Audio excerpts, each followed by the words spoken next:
Autre épreuve, bien sûr, c'est la catégorie ST Sport Touring de ce fameux Coley Challenge. Et en pole position, ce sont Éric, les frères Whitmer à bord de la Cura qui prennent le départ en tête. Les frères Whitman ne sont certes pas inconnus des gens qui suivent les courses de sécurité et même de Stock Car au Québec parce que les deux se sont essayés en Stock Car. Alors c'est une course où bien sûr on va changer de pilote pendant l'épreuve.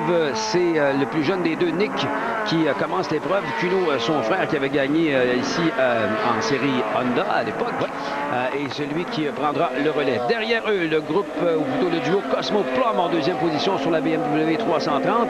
Et le numéro 24, Graovec et Kleinlumbing qui sont derrière dans l'autre BMW, cette fois-ci une Z4, on la voit, la voiture décapotable qu'on vient de percevoir. Et tout juste derrière la voiture orange, c'est un Québécois, Benoît Tige, qui est présentement au volant de cette voiture. Et il y en a un des Québécois qui sera surveillé, voiture jaune et bleue, le 89, bien sûr, c'est le héros local qui tente d'aller chercher une 8e victoire en carrière du côté du Grand Prix de Trois-Rivières pour égaler le record de Jacques Duval, si ma mémoire est bonne, ou de Jacques Bienvenu, en tout cas des deux Jacques.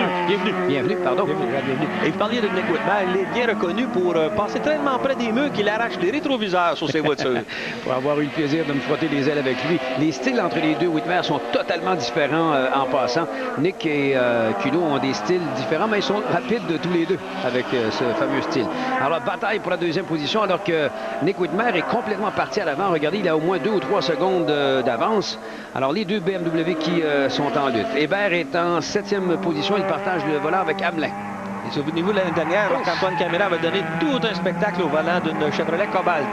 Alors, petit contact, on l'aura remarqué entre Endicott et Tige va en profiter pour se pointer à l'intérieur et aller chercher cette deuxième place. Ça, c'est une série qui est très suivie, qui est très appréciée des spectateurs parce qu'on est capable de reconnaître les marques de voitures. Ce sont des voitures qu'on voit régulièrement sur les routes. J'ai dit Endicott, mais c'est plutôt Cosmo Plum qui accroche, dis-je bien, avec Graovec et Kleinlumbing. Alors que on voit ici en reprise comment ça s'est passé. Alors, voilà, Kleinlumbing qui se pointe à l'intérieur. Petite touchette, la voiture est déstabilisée, la BMW 330. Et à l'intérieur, on voit la Cura orange, là, celle de Benoît Tige qui vient chercher la deuxième position. On avance un peu plus dans le temps, bien sûr, parce que c'est une course qui aura duré 2 heures, je vous le rappelle. On devrait faire à peu près 70 tours, peut-être même un peu plus. Alors qu'on voit ici la voiture numéro 144 de Endicott et Dobson. Devant eux, c'est la voiture numéro 29, ou plutôt derrière. Et la voiture jaune, là, il y a un Québécois à l'intérieur de cette voiture. C'est Stéphane Roy qu'on a vu évoluer en Formule 4 durant de nombreuses années, qui est à bord de la Cobalt jaune que l'on voit ici à l'écran. Et peu importe si la voiture est allemande ou la voiture est américaine ou la voiture est japonaise, je pense que les forces sont assez égales. Alors, ce sont des voitures de série qui sont quand même passablement modifiées. On investit des sommes assez importantes pour courir dans cette catégorie. À noter aussi que les constructeurs s'y intéressent eux aussi. Et on voit aussi par les commanditaires que c'est une série qui a un certain sérieux et qui apporte des commanditaires importants. Alors, toujours à bord de cette fameuse Acura TSX, le duo des Whitmer qui voit Benoît Tige se rapprocher avec l'autre Acura. En fait, ce sont deux voitures identiques. Seul le design les différencie au moment où on se parle. Parce que tous les moteurs de ces voitures-là sont des 4 cylindres. Naturellement, comme le dit Didier, ils ont été gonflés, c'est certain, mais pas gonflés au point de faire des 7 à 800 chevaux. Ce sont des moteurs qui se rapprochent d'un moteur de série. Alors, duel à finir entre ces deux-là. Il faut savoir quand même préserver un peu la mécanique, Eric. Sinon, le copilote, c'est lui qui prend le deuxième relais, va être en beau fusil. Et lorsque vous parlez justement de préserver la mécanique, c'est que le circuit de Trois-Rivières est serré. Je dirais que même qu'il est technique par endroits. Et les virages sont tellement serrés, ça donne des coups quand même assez durs sur tout le rouage d'entraînement. Alors, Endicott que l'on voit dans la 144 voit s'amener le Doc Hébert tout juste derrière lui dans cette Honda Civic SI qu'on a monté au cours des dernières années et qu'il réserve tout simplement pour, tout particulièrement, dis-je bien, pour cette épreuve du côté de Trois-Rivières. On verra le Doc également courir dans la série de Touring & Cook un peu plus tard. Si je ne m'abuse, le Dr Jocelyn Hébert est justement de la région de Trois-Rivières. C'est un personnage qui est, je dirais, légendaire à cette piste aussi. Il est toujours là quand on a besoin de lui. Mais plusieurs cordes à son arc. Médecin reconnu, homme d'affaires également très puissant et pilote de course qui n'hésite pas à mettre la main à la pâte parce qu'il sait manipuler le bistouri, mais également la clé à rochet. ajouter à ça un gentleman lorsqu'on le rencontre. On arrête dans les puits pour Whitmer. On parle ici de Nick qui va céder sa place à Cuno, son frère aîné. Alors, ce dernier qui court en Speed World Challenge et qui fait très bien. On a parlé de Clyde Lumbing tantôt. Il l'a remplacé d'ailleurs dans l'équipe Acura Real Time aux États-Unis. Et ce dernier en surprend plusieurs cette année avec une voiture de l'an passé. Notez le feu qui est pris dans les freins à disque en avant. C'est plus de la poussière de frein qui a mis le feu que quoi que ce soit d'autre. Du moment où on sera retourné en piste, ce petit feu-là s'éteindra presque de lui-même. Oui, on ne semble pas s'en faire avec ça. Alors, on met 4 pneus Hoosier. Oui. Flambant neuf sur la fameuse Acura iMoto. C'est l'équipe qui fait rouler les frères Whitmer. On avait vérifié quelque chose sous le capot également. Et là, on est prêt à relancer la voiture numéro 31, détentrice de la pole position, je vous le rappelle, et qui menait jusqu'à temps qu'elle n'entre dans les puits de ravitaillement. Tige, que l'on voit ici se retrouver en première position, devra à son tour s'arrêter et céder sa place à Beaubuisson. C'est le nom du copilote de Benoît Tige, qui est un pilote qu'on a vu évoluer dans plusieurs séries d'endurance, tout particulièrement dans la Coupe Motorola, alors que Endicott et Dobson changent. En tout cas, un prend la place de l'autre. J'ai roulé avec Benoît Tige à plusieurs reprises dans une Mazda RX-7 à l'époque. C'est un excellent pilote et c'est un excellent préparateur de voitures également.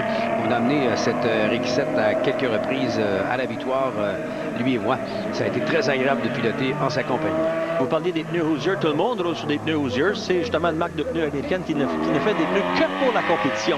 À noter aussi un nom assez bizarre dans la course, un monsieur qui s'appelle Jack Roush, mais qui n'a rien à voir avec le tout-puissant chef d'écurie des voitures Ford aux États-Unis. Et il copilote avec un certain monsieur Martin, mais c'est pas Mark. C'est pas Martin. Alors, on revient à la compétition alors que Nick Whitmer a cédé son volant à son frère Cuno. On voit tous les types de voitures. Il y a une petite Mazda MX-5 qui est tout juste derrière, ce qu'on a connu, nous, sous le nom de Miata, et qui sera en piste également dans une version monotype. Alors, changement de pilote, Tige versus Beaubuisson. Tantôt, c'était son coéquipier qu'on voyait dans les puits de ravitaillement en passant. Thompson et Johnson ont pris l'avantage en deuxième position. Maintenant, ce sont eux que l'on voit présentement en piste. La voiture numéro 76, Compass 360. Si c'est un peu difficile de prendre des photographies au circuit de Trois-Rivières à cause des clôtures, qu'on en comprendra, question de sécurité, il faut dire que ceux qui ont la chance d'être dans la ligne des puits, lorsqu'il y a les changements de pilote, ça donne l'opportunité de faire des photographies extraordinaires. Un excellent travail encore une fois par M. Bordelot, François de son prénom et de toute son organisation. Il y a plusieurs bénévoles qui travaillent au Grand Prix de Trois-Rivières et sans eux, ce serait impossible, bien sûr, de présenter un tel week-end. D'ailleurs, on a eu des associés cette année comme Walmart qui s'est associé à l'opération Enfant Soleil encore une fois pour offrir une estrade, alors qu'on est allé tout droit, là, l'estrade de Primodique en passant. Alors que c'est Graubeck et Clanum-Bing qui se retrouvent dans les puits, dans les pneus, eux qu'on avait vu évoluer en tête de peloton en début de course. Ça, c'est au virage numéro 1. Oui, on doit remercier également Tourisme Québec, Coors Light, la ville de Trois-Rivières, l'Auto-Québec également, de s'être impliqué là-dedans. Dernier tour de piste, ce n'est que formalité pour le duo Nick et Cuno Whitmer, alors qu'on voit évoluer ceux qui roulent présentement en deuxième position. Nick est un pilote un peu plus nerveux, un peu plus agressif que Cuno. Cuno est un pilote un peu plus calculateur. Thompson et Johnson sont allés très large dans le fameux virage numéro 1, qui est assez particulier parce qu'il y a des dénivellations dans ce virage qui rendent la façon de négocier assez particulière. En passant sous la porte du Plessis, on sépare les hommes des enfants. C'est lorsque vous passez vite à cet endroit que vous avez une bonne vitesse de pointe en général, alors qu'on revient avec la voiture, l'Acura TSX de iMoto et notre ami, nos amis, Whitmer. Et dans ce cas-là, c'est vraiment nos amis. Oh oui. Nick et Cuno qui vont aller chercher, en tout cas j'espère qu'ils considèrent la même chose de leur côté. J'ose espérer moi aussi. Dernier virage dans le Villeneuve et ce sera la consécration pour les pilotes de Sigui Motorsport lorsque dans la série Honda Michelin. Voilà, drapeau d'amis qui tombe. On réussit à aller chercher la victoire devant Thompson et Johnson. C'est une victoire fort populaire. On voit ici les deux frères. Alors que pour la troisième position, on verra Upwood et Burroughs compléter le podium. Et comme vous pouvez le constater, on a eu beaucoup de plaisir. Résumé de la course en images. On dit que l'image vaut 1000 mots. Encore une fois, Le duo Whitmer qui prenait le départ en première position. On voyait Benoît Tige dans la voiture orange qui avait des prétentions, mais qui se retiendra un petit peu pour sortir quatrième du fameux virage 1 pour ensuite aller chercher jusqu'à la deuxième position. Malheureusement pour eux, il y a eu des problèmes, tout comme pour Hébert et Hamelin. Ils ont été forcés à l'abandon avant la fin de l'épreuve. Et ce duo qui se battait pour la deuxième position permettait à Tige à ce moment-là de prendre la deuxième place.